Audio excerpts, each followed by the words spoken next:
Hello everyone, स्वागत है आपका पाठशाला ऋषिकेश के यूट्यूब चैनल पर। तो उत्तराखंड आबकारी और एसआई के लिए जो हम सीरीज स्टार्ट कर रहे हैं, जीएस की एमसीक्यू सीरीज, अभी तक 2 क्लासेस हो चुकी हैं और ये एमसीक्यू ऐसे हैं जो प्रीवियस ईयर बेस्ड हैं, इसमें कुछ नए भी ऐड हैं। वैसे तो हम हर प्रैक्टिस सेट ही कर रहे हैं, लेकिन आज की जो क्लास है वो हिस्ट्री स्पेशल है।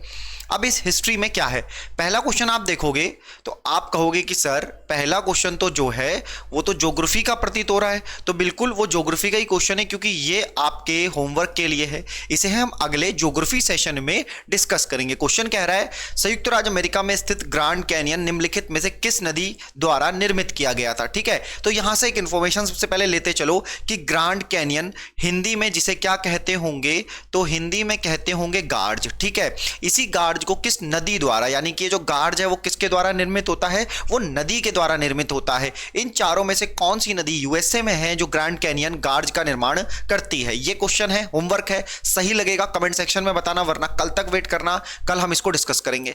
अब आते हैं आज के वीडियो सेशन में जो है हिस्ट्री स्पेशल। प्रैक्टिस सेट के हिसाब से ही हम आगे भविष्य में क्वेश्चन करेंगे, बिल्कुल वो वीडियो आएगी, लेकिन आज हिस्ट्री स्पेशल है। आपका आबकारी से पहले हिस्ट्री रिवीजन हो जाएगा। एसआई भी आप देखोगे कि कैसे हिस्ट्री के क्वेश्चन बन सकते हैं दोस्तों। ठीक है, पूरी कोशिश करूंगा कि कम टाइम में ज्यादा क्वेश्चन हो, ज्यादा चीजें डिस्कस की जाए आपके साथ। एक एक क्वेश्चन को इस हिसाब से रखा गया है कि यूके ट्रिपल एससी कैसा पेपर बनाता है, आप तक वही क्वेश्चन आपको प्रैक्टिस कराए जाए। ठीक है, चलिए। गुप्त सम्राट जिसने हूणों को पराजित किया था उसका नाम क्या था, कौन था। तो हम गुप्त एम्पायर पढ़ते हैं, गुप्तों की प्रशासनिक व्यवस्था इस समय पर बड़ी इंपॉर्टेंट है। तो एक एक चीज को करेंगे। यहां पर पूछा गया है हूणों को, तो हूणों को जिसने परास्त किया था वो था स्कंदगुप्त। ठीक है, हूणों का दमन करने वाला, आंसर याद कर लोगे स्कंदगुप्त। लेकिन मैं आपको बताता चलूं कि समुद्रगुप्त के बारे में भी आपको कुछ जानना है। जैसे समुद्रगुप्त को जो है पृथ्वी का प्रथम वीर के नाम से जाना जाता था। ठीक है, पृथ्वी का प्रथम वीर। चंद्रगुप्त द्वितीय की बात करें तो आप में से कितने लोग फाहियान एक चीनी यात्री इसको जानते हैं। ये चंद्रगुप्त द्वितीय के शासनकाल में आया था। ठीक है दोस्तों, ये सब जो जरूरी है, इंपॉर्टेंट, मैं आपको साथ साथ बताता जाऊंगा। ठीक, समुद्रगुप्त जो था वो वीणा बजाने में दक्ष था, ये भी आप जानते हैं। ठीक है, तो इस तरह के क्वेश्चन हैं जो हिस्ट्री के हैं और गुप्ता पीरियड से, तो एक एक आपका रिवीजन होगा। एंशिएंट और मेडिवल का रिवीजन यहीं से होगा दोस्त, याद रखना। अगला क्वेश्चन, नर्मदा नदी पर सम्राट हर्ष यानी कि हर्षवर्धन की बात हो रही है, दक्षिणावर्ती अग्रगमन को किसने रोका। दक्षिणावर्ती, जो नर्मदा नदी पर सम्राट हर्ष के दक्षिणावर्ती अग्रगमन को किसने रोका, यह है क्वेश्चन। तो सम्राट हर्ष और पुलकेशिन द्वितीय का जो किस्सा है वो हिस्ट्री में एकदम आप देखेंगे, अश्वमेध यज्ञ की भी बात होती है। तो यहां पर हम सीधा हर्ष को किसने रोका था, तो पुलकेशिन द्वितीय ने रोका था, जिसकी जानकारी हमें मिलती है एहोल अभिलेख से। एहोल अभिलेख, ठीक है, पुलकेशिन द्वितीय से संबंधित है एहोल अभिलेख। ये क्वेश्चन भी कई बार एग्जाम में आता है, रिवीजन के हिसाब से इंपॉर्टेंट है। आगे आते हैं, चलिए मध्यकालीन का फेवरेट सवाल। एक क्वेश्चन, भले क्वेश्चन 20 हो, लेकिन ये बराबरी करेंगे 50-60 की, याद रखना। निम्नलिखित में से कौन सा युगम सुमेलित नहीं है। सुमेलित नहीं है, जब भी पेपर में जाओ कहीं गलती ना हो जाए, इसलिए आप पेन पेंसिल पकड़ के रखोगे, खास करके पेन। तो जो पेन पकड़ रखा है, निम्नलिखित में से कौन सा युगम सुमेलित नहीं है, इसको कर लो हाईलाइट। ये पेपर करने का तरीका है, पेपर में एग्जाम में जाने का तरीका है। ठीक, ये देखो, अब आपने कहा कि अच्छा देश पूछें और यात्री पूछें, यानी कि कुछ ऐसे यात्री जो विभिन्न देशों से भारत की यात्रा पर आए थे, उन्होंने मध्यकाल का इतिहास लिखा होगा, जैसे हम अभी हेनशांग पढ़ चुके हैं, है ना। यहां पर हम बात में करते हैं, मोरक्को की बात में कर रहा हूं कि मोरक्को देश से इब्न बतूता आया था क्या, बिल्कुल मोरक्को से इब्न बतूता आया था, अफ्रीका कॉन्टिनेंट से। ठीक है, 1336 में आप देखेंगे कि विजयनगर एम्पायर, ये 1333 में आया था। ठीक है, विजयनगर एम्पायर स्टैब्लिश हुआ किसके टाइम पीरियड पे, एमबीटी, मोहम्मद बिन तुगलक। इब्न बतूता भी किसके टाइम में आया था, मोहम्मद बिन तुगलक के टाइम में। इब्न बतूता जो था उसने किताब लिखी रहला नाम से, किताब उल रहला या रहला नाम से। ठीक है, मतलब एक यात्रा वृत्तांत इसने लिखा, रहला। और इसे चीन, एमबीटी ने ही इसे भेजा था, चीन राजदूत बनाकर किसने भेजा था, एमबीटी। एमबीटी कौन है, मोहम्मद बिन तुगलक। ठीक, चलो अगला देखो, इटली, मार्को पोलो क्या इटली से आया था, बिल्कुल मार्को पोलो इटली से आया था। ठीक है, और इसे मैं आपको बता दूं, इसे मध्यकाल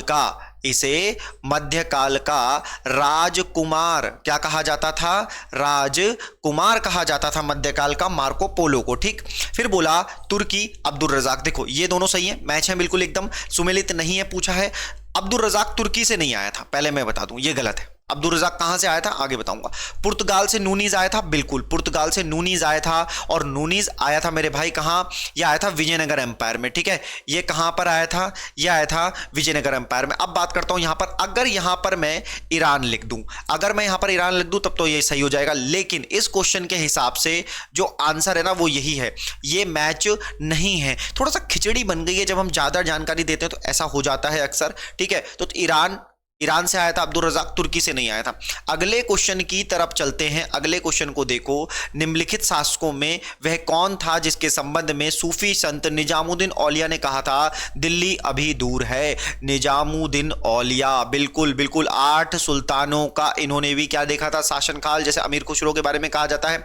निजामुद्दीन औलिया, इन्हें महबूब ए इलाही, अब तुम ये याद रखोगे, कहीं तुम अपने महबूब को मत याद रखना, महबूब ए इलाही के नाम से इन्हें जाना जाता था। किन्हें, निजामुद्दीन औलिया साहब को, ठीक। दिल्ली अभी दूर है, इन्होंने एक सुल्तान को कहा था कि सुल्तान जो है दिल्ली दूरस्थ, तभी तो दिल्ली बहुत दूर है, तुम दिल्ली नहीं पहुंच पाओगे। तो कौन नहीं पहुंच पाओगे, मोहम्मद बिन तुगलक के अलावा जो गयासुद्दीन तुगलक थे, जिन पर मोहम्मद बिन तुगलक पर यह आरोप लगा कि गयासुद्दीन तुगलक को मार भगाया गया, भैया मार दिया गया, लकड़ी का महल गिर गया चाचा, गयासुद्दीन तुगलक। आ रही है बात समझ में, दिल्ली अभी दूर है, ये किसके संदर्भ में कहा गया था, गयासुद्दीन तुगलक।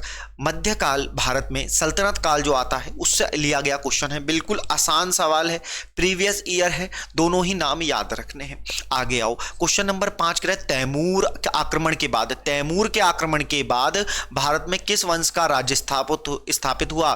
तैमूर कौन, करीना कपूर का बेटा, अरे नहीं, ये तैमूर दूसरा है। कौन सा वाला तैमूर है, जिसने 1398 में आक्रमण किया था, जिसने 1398 में आक्रमण किया था। किसके ऊपर आक्रमण किया था, तो जरा सल्तनत काल के वंश देखो, जरा सल्तनत काल के वंश देखो, जिन्होंने जो लगातार भारत पर जिन्होंने शासन किया। एक वंश गुलाम होता है, एक खिलजी होता है, ठीक, एक तुगलक होता है, ठीक, एक सैयद होता है, ठीक,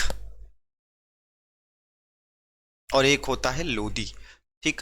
तो तुगलक वंश के पतन पर सैयद वंश का उदय हुआ, सैयद वंश का उदय हुआ। सैयद यानी कि खिज्र खां, सैयद यानी कि खिज्र खां की बात यहां पर हो रही है, ठीक है। खिज्र खां की बात हो रही है, ध्यान से समझना। अगर खिज्र खां की बात हो रही है तो खिज्र खां तैमूर के आक्रमण के बाद गद्दी पर बैठा था, और यह वंश था सैयद वंश, ठीक है। इसने जो उपाधि ली थी वो ली थी रैयत ए आला। इसने खुद को सुल्तान नहीं कहा, इसने क्या कहा, रैयत ए आला कहा, इसने रैयत ए आला कहा। किसने, खिज्र खां ने। तो तैमूर के आक्रमण के बाद 1398 में गद्दी पर कौन बैठा, भारत में किस वंश का उदय हुआ, तो सैयद वंश का, जिसको खिज्र खां ने बसाया था और जिसकी उपाधि थी रैयत ए आला की। ये याद रखोगे तभी बात बनेगी। क्वेश्चन एक हो लेकिन सारी बातें समझ आए।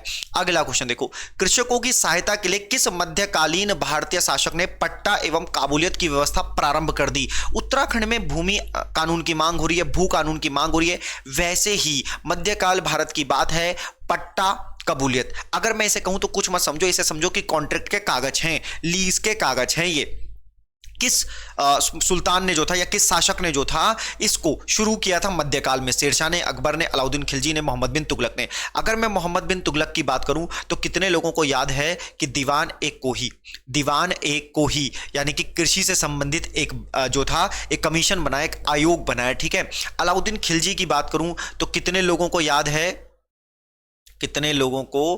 है, बाजार व्यवस्था शुरू करी सुचारू रूप से, ठीक है ना, और परमानेंट सेना रखी, सेना के लिए ये जाना जाता है, ठीक। और इसने एक और चीज इसने किया था, इसने हुलिया प्रथा यानी कि भैया फोटो खिंचवा लो वाला सीन किया था इसमें, ठीक है, हुलिया प्रथा। अकबर की बात करें तो अकबर के तो भैया देखो, अब इसने जो था दीन इलाही धर्म, ठीक है। और अगर मैं सेना की बात करूं तो मनसबदारी सबको याद है क्या, मनसब याद है क्या। लेकिन पट्टा काबूलियत की अगर बात की जाए, इसकी झलक जिसके शासन की मैं बात कर रहा हूं, शेर शाह के शासनकाल की मैं बात कर रहा हूं, इसकी झलक अकबर के शासनकाल में भी देखने को मिलती है। शेर शाह सूरी, फरीद खां इसके बचपन का नाम था, क्या नाम था, फरीद खां इसके बचपन का नाम था, ठीक है। शेर को मारने के कारण शेर शाह इसको कहलाया। और ये जो शेर शाह है इसने पट्टा एवं काबूलियत की प्रथा व्यवस्था चलाई ताकि कृषि खेती सुचारू रूप से चल सके दोस्तों, याद रखिएगा शेरशाह। ठीक है, चलो आगे चलते हैं। अगर आप में से कोई बताना चाहे, प्यारा बच्चा, कमेंट तो आप लोग बहुत कम करते हो, पता नहीं आपको क्लास कैसी लगती है। चौसा कन्नौज, कल एक भाई ने लास्ट वीडियो में कमेंट किया था, उसने कहा था कि सर बहुत अच्छी है, तो उस दोस्त को धन्यवाद, क्योंकि यार फिर मोरल बूस्ट होता है, तो आदमी फिर ना वीडियो अगर मन नहीं भी कर रहा है ना तो भी बना डालता है उस कमेंट की खातिर। तो अगर सुन रहे हो तो थोड़ा सा देख लेना, कम से कम आगे ही लगा दो, यही कर दो और क्या कर सकते हो। शिवाजी के समय सरनोबत का पद संबंध था। देखो कहां से हम शुरू किए थे, एंशिएंट हिस्ट्री से, कहां आ गए, मराठा में आ गए। सारा रिवीजन तुम्हारा यहीं पर हो रहा है। शिवाजी के समय छत्रपति शिवाजी महाराज की बात हो रही है। उनका अष्टप्रधान कौन नहीं जानता है कि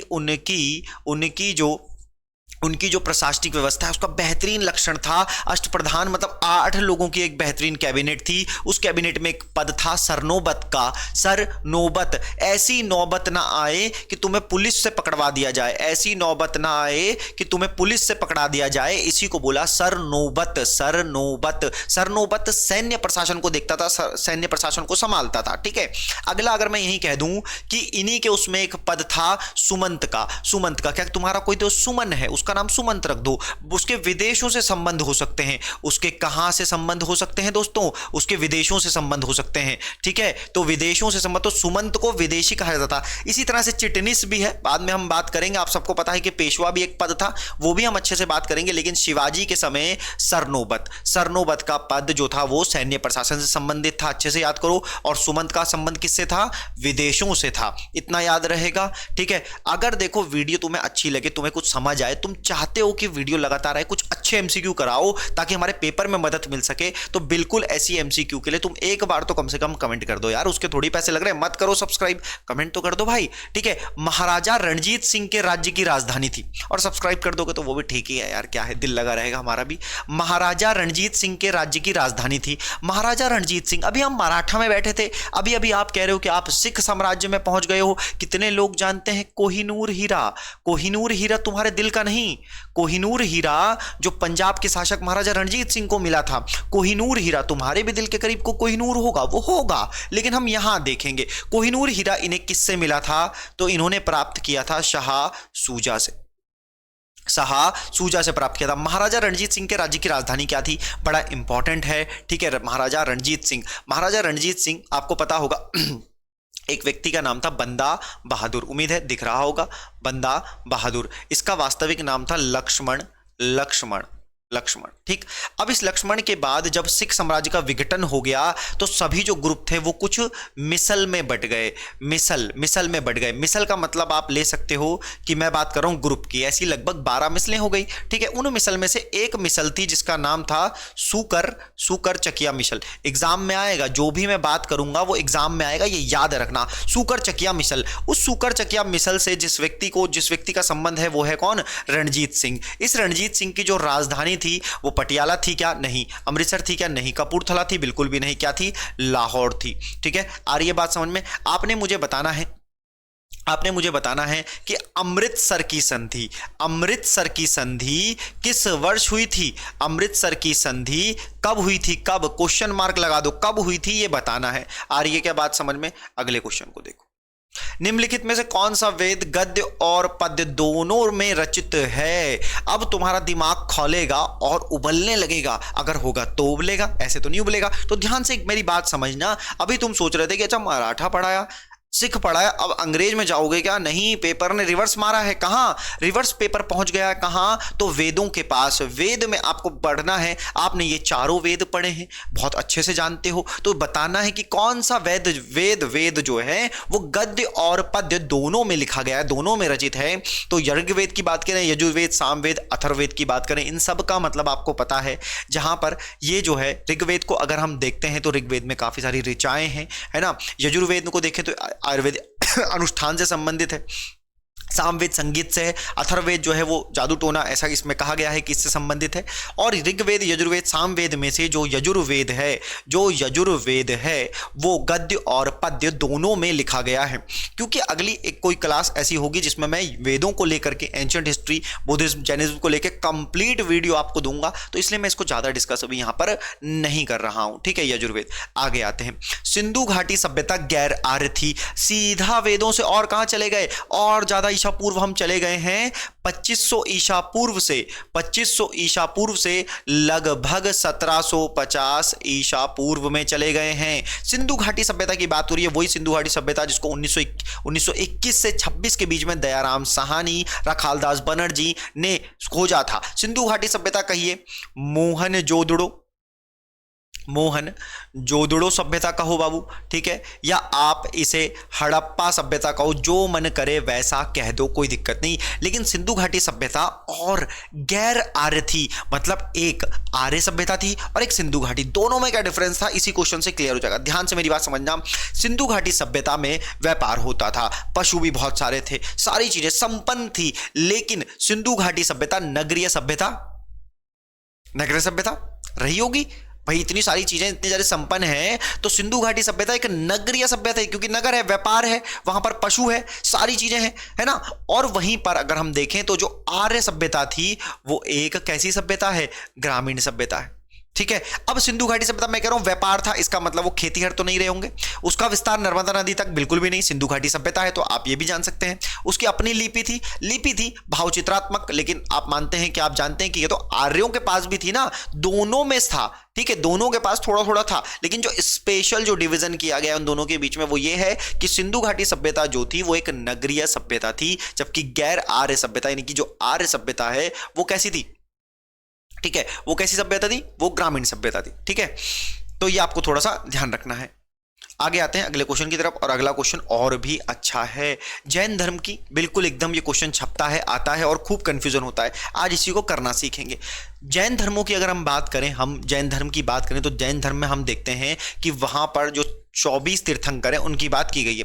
24 तीर्थंकर में से कुछ तीर्थंकर यहां पर लिखे गए हैं जिनके कुछ स्पेसिफिक सिंबल हैं, ये सिंबल हमें याद भी करने होते हैं। मैं आज आपको कुछ सिंबॉलिक सिंबल याद करके बताऊंगा कि आप याद कैसे कर सकते हैं, कैसे उनको जोड़ें। देखो, आप पढ़ कहीं भी सकते हो, कैसा भी पढ़ सकते हो, लेकिन पढ़ना किस तरीके से है, कैसे बड़ी चीजों को छोटा करा जा सकता है, ये सोचना, ये सीखना ज्यादा जरूरी है। आपने पढ़ना कैसे है ये सीखना है, क्या पढ़ना है मिल जाएगा, क्या नहीं पढ़ना है ये भी दुनिया में बता देंगे। कैसे पढ़ें ये सीखो जहां भी आप जा रहे हो। ध्यान से देखो, क्वेश्चन में बोला आदिनाथ यानी कि जो तीर्थंकर है उनके नाम है मल्लीनाथ, पार्श्वनाथ, संभवनाथ। अब इनमें जो सबसे फेमस व्यक्ति हैं वो है पार्श्वनाथ हैं। पार्श्वनाथ यानी कि 23वें तीर्थंकर हैं, 24वें महावीर हैं, महावीर स्वामी, यहां पार्श्वनाथ है। तो मैं कहूं कि अब पार्श्व में तुम्हें रा साउंड दिख रहा है, पार्श्वनाथ, अब कैसे भी लिखे, पार्श्वनाथ कैसे भी लिखे, बस यहीं से क्या पकड़ लो, सर्प पकड़ लो, तो मिल गया तुम्हें पार्श्वनाथ का फन, मिल गया सर्प, ठीक है।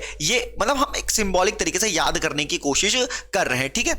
अब मैंने कहा कि संभव है, क्या संभव है, संभव है कि जिसने तुम्हें बुलाया है तुम उस तक जल्दी से जल्दी पहुंच जाओ। उसने बोला आधे घंटे में आ जाना, वरना आज देख लेना तुम पहुंच गए 10 मिनट में दोस्त, और 10 मिनट में, आधा घंटा बोला था तुम पहुंच गए 10 मिनट में। कैसे पहुंचे, कैसे संभव हुआ है भैया? तुमने बाइक से नहीं गए, तुम अश्व से गए। किससे गए? अश्व से गए हो, घोड़े से गए हो, तो संभव बना दिया तुमने। आदिनाथ पे बात करते हैं मेरे भाई, आदिनाथ है ना, भोलेनाथ, महादेव को हम बोलते हैं कि आदि है भैया, उनसे ही तो सब कुछ शुरू है, उन पर ही सब खत्म है, ठीक है, ये याद रखो। तो आदि, वृषभ, यहां पर नंदी जी को थोड़ा सा याद कर लो, तो जैसे ही याद करोगे आंसर हो जाएगा। इसके बाद बचा मल्लीनाथ। मेरे भाई मल्ली को मैं सिर्फ इतना कह रहा हूं कि इसको मल समझ लो, मल, वो वाला मल नहीं पर मल समझ लो, ठीक है, मल समझ लो। जैसे ही तुम मल समझोगे तो कलश तुम्हें याद आ जाएगा। अब वो बोलेंगे अच्छा नहीं लगेगा, आप अपने आप समझ लीजिए, कुछ चीजें हम लोग एडजस्ट कर लेते हैं, इसी हिसाब से मिला लेना, आंसर मिल जाएगा जो भी है। और अगर ये भी समझो, अगर तुम पेपर में हो, इतना लंबा क्वेश्चन ज्यादा मत सोचो, कैसे सॉल्व करना होता है पेपर में, अब पेपर के हिसाब से सोचो। हमने देखना है ऑप्शन डी, ऑप्शन डी देखेंगे 4 2 3 3, यानी कि हमने देखा सारे, अगर यहां पर सारे ऑप्शन 4 4 होते तब तो हम डी नहीं चेक करते, तब हम सी चेक करते। अभी हम डी चेक करेंगे, डी का है 4 2 3, मैं पहले 4 चेक करता हूं। क्या मुझे संभवनाथ पता है? संभव पता है, संभव होगा जब हम घोड़े पे बैठेंगे। 3 होना चाहिए, मतलब ये नहीं हो सकता, ये नहीं हो सकता, तो क्वेश्चन जल्दी होगा। अब तुम यहां आ गए,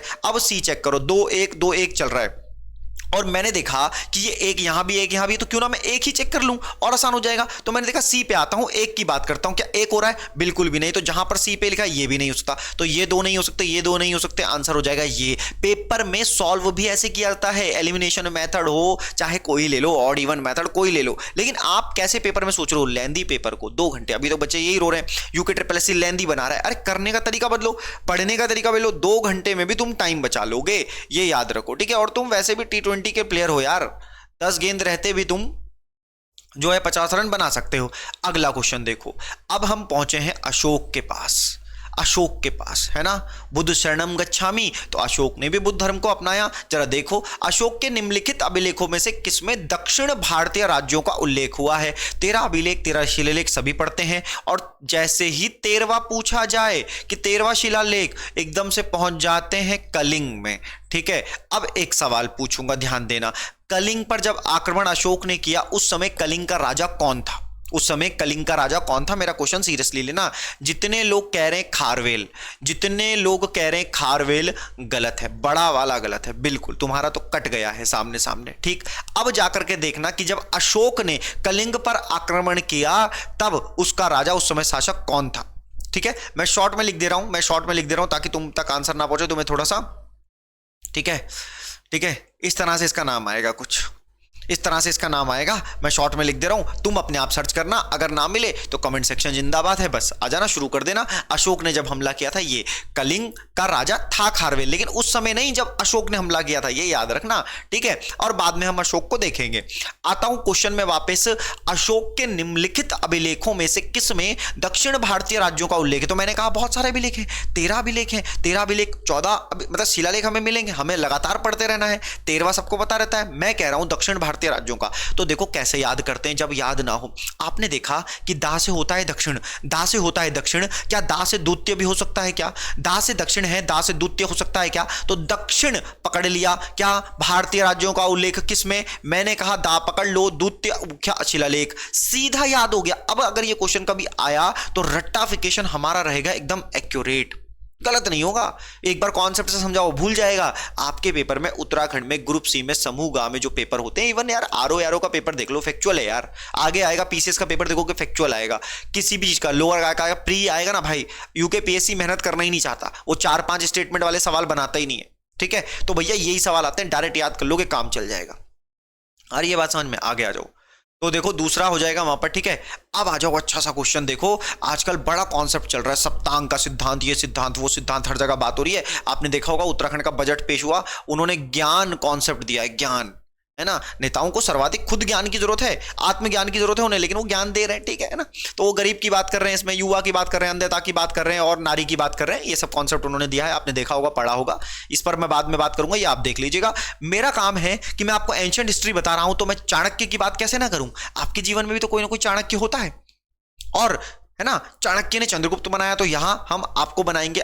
प्रॉमिस करता हूं आपको, बस आप लगातार पढ़िए और थोड़ा सा हौसला अफजाई के लिए एक बार कमेंट सेक्शन में अपना दिल खोल दीजिए। दोस्तों लिखा है सप्तांग सिद्धांत, सप्तांग सिद्धांत के अनुसार राज्य का 7वां अंग कौन सा था? ठीक है, सप्तांग सिद्धांत, तो सबसे पहले मैं बता दूं कि सप्तांग सिद्धांत कहां पर है, तो अर्थशास्त्र में है। नाम अर्थशास्त्र है, लेकिन ये जो पूरी पुस्तक है ये बेसिकली एक एडमिनिस्ट्रेशन की पुस्तक है, ये राजनीति की पुस्तक है। ठीक है, अर्थशास्त्र। चाणक्य ने, आप सभी जानते हैं, उनका वास्तविक नाम क्या बोलेंगे? विष्णु गुप्त है जी उनका नाम। ठीक है, मान लेते हैं, कोई इशू नहीं। अब उन्होंने 7, यानी कि उन्हें राज्य के 7 अंगों को बताया। क्या बताया उन्होंने राज्य सत्व को? तो ध्यान से देखना जरा। राज, ठीक है, राज, डी के टीएम, ठीक, इतना देख लो बस। ये शॉर्ट ट्रिक है थोड़ी सी। राज डी के डीएम, आप कहोगे अगर हम कभी भूल गए तो देखो याद रखना कि जैसे ही आप राज डी के डीएम लिखोगे, डीएम जो होगा वो लास्ट में आएगा, डिस्ट्रिक्ट मजिस्ट्रेट, उस पर जिम्मेदारी थोप दी गई। अब ध्यान से देखना क्या मतलब है इसका। 7वां पूछा इन्होंने, सिर्फ ये पूछा कि 7वां बता दो। यहां देखो 3, 2 5 और 2 7 हो रहे हैं। दूसरी ट्रिक भी है, ये फिलहाल कोडिंग डिकोडिंग से बनी ऐसी फर्जी ट्रिक है, लेकिन याद करेंगे राज डी के डीएम सप्त सिद्धांत से संबंधित है। ठीक, अब देखो यहां पर 7वां पूछा है, तो 7वें में एम है, एम। अब यहां पर कोई और नाम तो एम से स्टार्ट नहीं हो रहा, एम से क्या हो जाएगा? मित्र हो जाएगा। क्या हो जाएगा? मित्र हो जाएगा। ठीक है, अब मैं सातों के सातों लिखता हूं, यहां पर उम्मीद है दिख रहा होगा। तो देखो सबसे पहले होता है राजा, ठीक है, फिर होता है अमात्य, फिर होता है अमात्य, ठीक है, फिर होता है जंगा। ठीक, मैं इसमें बता दे रहा हूं कि फिर क्या होता है, फिर होता है जंगा। ठीक है, इसको जंगा, फिर होता है दुर्ग। ठीक, फिर होता है कोश। ठीक, कोश, फिर होता है दंड।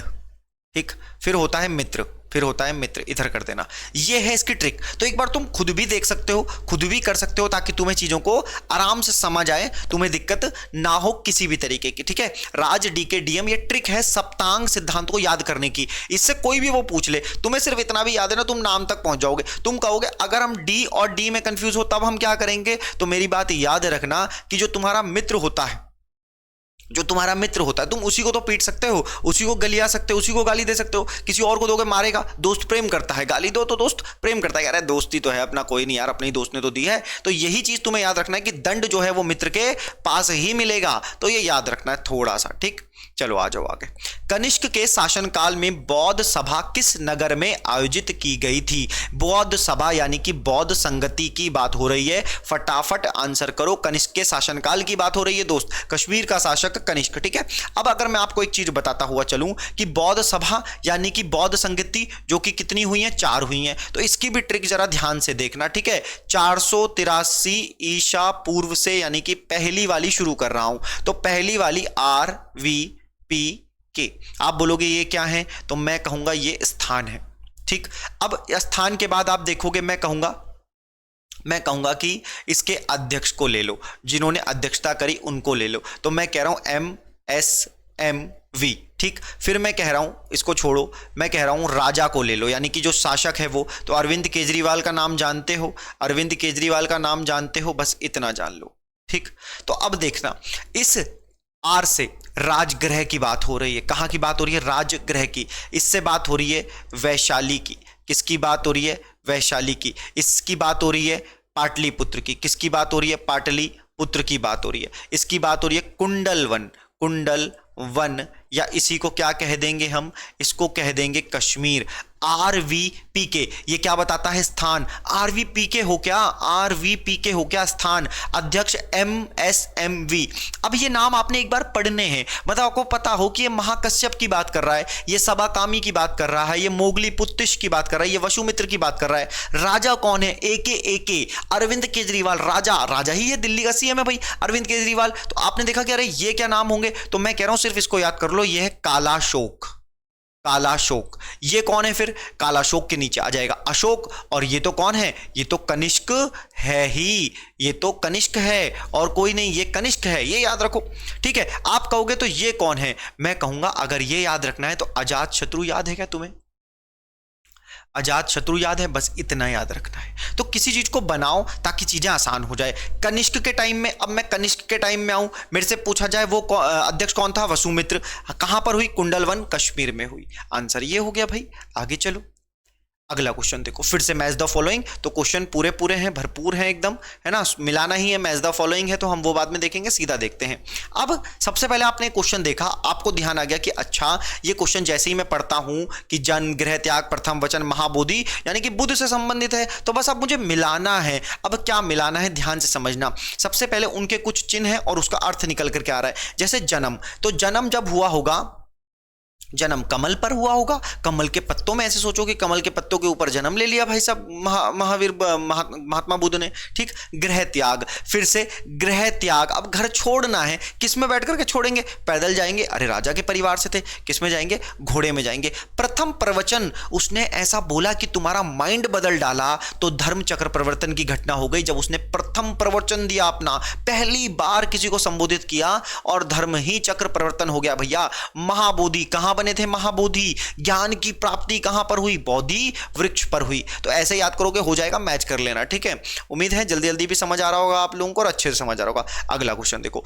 त्रिरत्न सिद्धांत, सम्यक धारण, सम्यक चरित्र, सम्यक ज्ञान, जिस धर्म की महिमा है वह है। सबसे पहले क्वेश्चन अच्छे से पढ़ो, मैं जल्दी पढ़ रहा हूं, तुम आराम से पढ़ो। त्रिरत्न की बात हो रही है, सिद्धांत, यानी कि अब त्रिरत्न के सिद्धांत क्या है? सम्यक धारण। इस सम्यक शब्द का मतलब है संतुलित चीजों को धारित करो, अपना चरित्र संतुलित रखो, जो ज्ञान हो वो भी सम्यक लो, वो भी संतुलन के हिसाब से लो। आजकल आप देखते हो कि रील देख रहे हो, शॉर्ट्स देख रहे हो, कुछ भी एकदम कंज्यूम किए जा रहे हो। दुनिया में 2 तरह का पॉल्यूशन है, एक वो वाला पॉल्यूशन जो एनवायरमेंट में है और दूसरा पॉल्यूशन इंफॉर्मेशन का पॉल्यूशन है। तो ऐसे ही कोई भी इंफॉर्मेशन मत लो, आराम से पढ़ो।